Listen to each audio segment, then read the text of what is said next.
To discuss the latest on Capitol Hill, CBS News congressional correspondent Scott MacFarlane joins us now. So, Scott, it appears that the list of potential impeachment targets for the House Republican majority continues to grow. I suppose it's worth asking, will Merrick Garland, the sitting Attorney General, soon be added to that list? Yeah, the House Speaker indicates the House Republicans will look into that possibility, Major, about moving on impeachment of the Attorney General Merrick Garland. The Speaker says that there is a former IRS official or two, the Republicans characterize them as whistleblowers, who've told the House Ways and Means Committee that Merrick Garland's Justice Department slow-walked that investigation of the president's son, of Hunter Biden, in Delaware. Merrick Garland has flatly denied that accusation. What's more, he said that the U.S. attorney in Delaware has had full autonomy to handle this investigation without the Department of Justice interfering, a Trump-appointed U.S. attorney in Delaware. But it's as if impeachment is the word on that word-a-day calendar. You rip off a page each day, because it's not just Merrick Garland.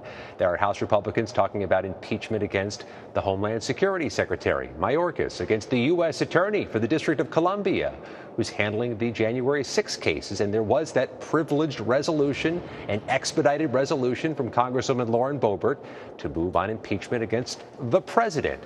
None of this is headed anywhere in the U.S. Senate. This is all political messaging. But if you add to the mix, Major, the impeachment expungement resolutions that Republicans have offered to expunge the impeachments of Donald Trump, you can tell there's a flood the zone with the word impeachment, potentially, Major, to water down the two impeachments against the Republicans' likely nominee for the White House next year. You know, it's always troublesome when reporters try to apply consistency to matters of this nature. But you remember, and I remember, Scott, how many Republicans denounced the Democratic impeachments of President Trump 1 and 2 as political exercises, lacking due process, lacking foundation, saying that they threatened to create an atmosphere in which impeachment would be used as a political cudgel, not for the underlying constitutional purposes it was placed there to do. What do they say now? Now, Republican leadership has emphasized there needs to be a process, an order to this. They can't just fast-track an impeachment resolution to the House floor against President Biden for some alleged failure in office because of the southern border.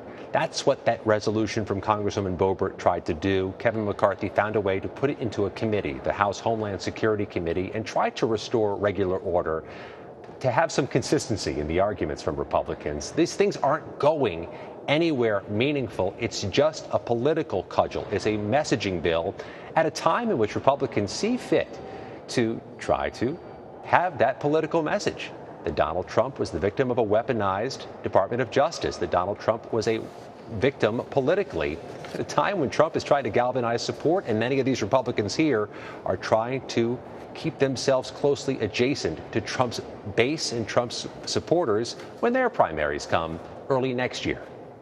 And real quickly, Scott, you mentioned this earlier. The effort to expunge the two previous Trump impeachments, that doesn't mean that they are no longer part of the historical record. That just means this particularly constituted House Republican majority would not feel compelled to recognize them. Do I have that correct? It would be symbolic only. But let me add one thing. As we have all this impeachment talk over the past week, Major, there has been a noticeable coarsening of the dialogue around here, a lack of civility both sides are accusing the other of engaging in. Let me quickly let you hear from Kevin McCarthy. I brought a question about that to him late last week. What do you do about that, no matter whose side is doing it? I sat with Hakeem and I put together a group of members from both sides of the aisle working towards addressing that and putting on a standard. We can disagree with one another, but we should be respectful of the cases. But the name calling that went on and the activity of how they carried themselves, that goes against every standard we have as members of Congress.